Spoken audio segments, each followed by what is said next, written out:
Allez, aujourd'hui, on ne va pas se contenter de faire de la chimie, on va carrément se transformer en détective. On part résoudre une énigme, une véritable enquête, où chaque gouttelette est un indice et où la vérité est juste sous nos yeux, mais invisible. Alors prêt, on enfile la blouse et on plonge dans cette affaire. Voilà le point de départ de notre mystère. On se retrouve face à un liquide qui a l'air parfaitement normal, mais on a besoin de savoir exactement ce qu'il y a dedans. Et ça, c'est une question fondamentale, que ce soit en médecine, dans l'industrie, un peu partout en fait. Pour trouver la réponse, il va falloir mener l'enquête. Parfait. Comme dans toute bonne investigation, la première étape, c'est de bien définir le problème. Cernons la nature de notre mystère. Le truc, c'est que savoir si un médicament est bien dosé ou si un produit est vraiment pur, eh bien, tout dépend de cette fameuse concentration. Alors quand on ne la connaît pas, ce n'est pas juste une question pour un examen, c'est un vrai défi pratique. Il nous faut donc une méthode ultra fiable pour découvrir la vérité. Heureusement, comme n'importe quel bon détective, le chimiste n'arrive pas les mains dans les poches. Il a toute une mallette d'outils spécialement conçue pour ce genre de mystère. Ok, alors regardons un peu cet équipement.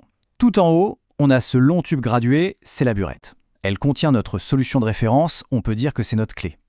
En bas, dans le récipient qu'on appelle un bécher, eh bien, il y a notre solution mystère. Et le petit truc qui tourne au fond, c'est un agitateur magnétique. Son rôle, c'est de s'assurer que tout se mélange parfaitement pendant l'enquête. Le nom officiel de cette technique, c'est le dosage, ou parfois on dit aussi titrage. Le principe est à la fois simple et génial. On va utiliser une substance qu'on connaît sur le bout des doigts pour démasquer celle qu'on ignore, juste en regardant comment elles réagissent ensemble. Alors, pour que ce soit bien clair, on a deux protagonistes. Dans le bécher, c'est le titré, notre suspect, notre mystère. Et dans la burette, c'est le titrant, notre indice de confiance, celui qui sait tout. Le but du jeu, c'est de voir quelle quantité de titrant il faut verser pour mettre le titré KO pour qu'il réagisse complètement. Toute l'astuce de l'enquête, en fait, ce n'est pas de tout regarder tout le temps, mais de repérer un seul moment bien précis. Un instant clé qui va tout nous révéler. C'est ce qu'on appelle le point de bascule. Ce moment, il a un nom.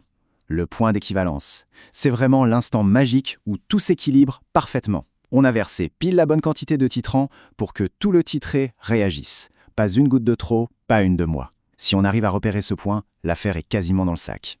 Alors, qu'est-ce qui se passe concrètement là-dedans ? Au début, chaque goutte de titrant qu'on ajoute est, disons, immédiatement dévorée par le titré qui est là en masse. Puis d'un coup, on arrive à l'équivalence. La toute dernière molécule du titré a réagi. Et là, si on continue à verser du titrant, eh bien, il ne trouve plus personne à qui parler et il commence à s'accumuler. C'est ce changement de situation qu'on doit absolument détecter.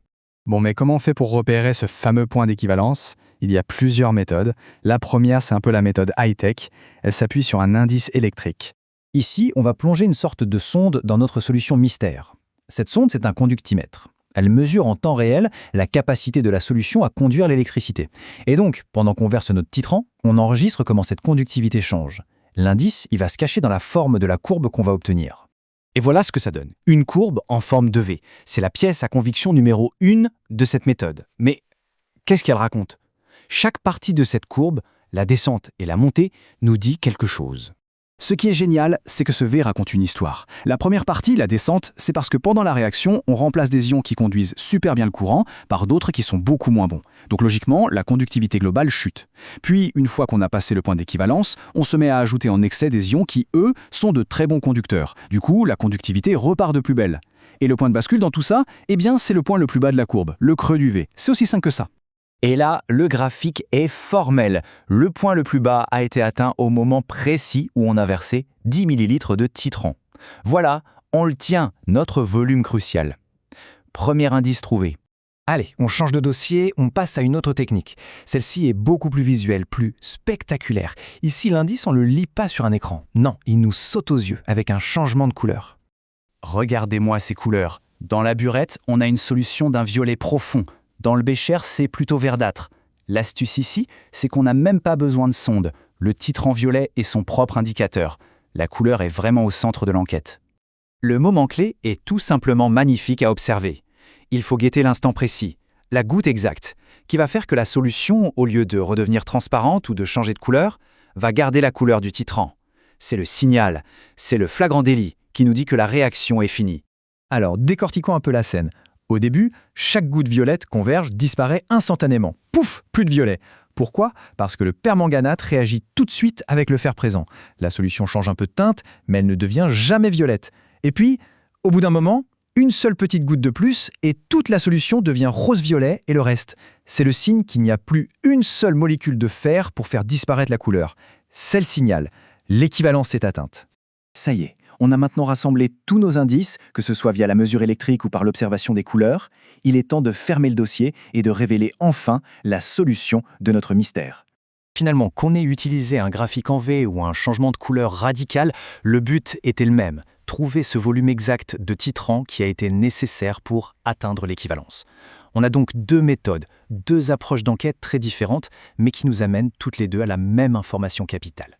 Et c'est là que toute la magie opère. Une fois qu'on a ce fameux volume à l'équivalence, il suffit d'une petite relation mathématique toute simple pour enfin calculer la concentration de notre solution mystère. Le voile est levé. L'inconnu est maintenant connu, l'affaire est classée. Au fond, cette technique nous montre comment, avec un peu de logique et les bons outils, on peut mesurer avec une précision assez folle des choses qui sont complètement invisibles à l'œil nu. Et ça ouvre la porte à d'innombrables possibilités, bien au-delà de ce petit bécher. Alors, quelle sera la prochaine énigme ?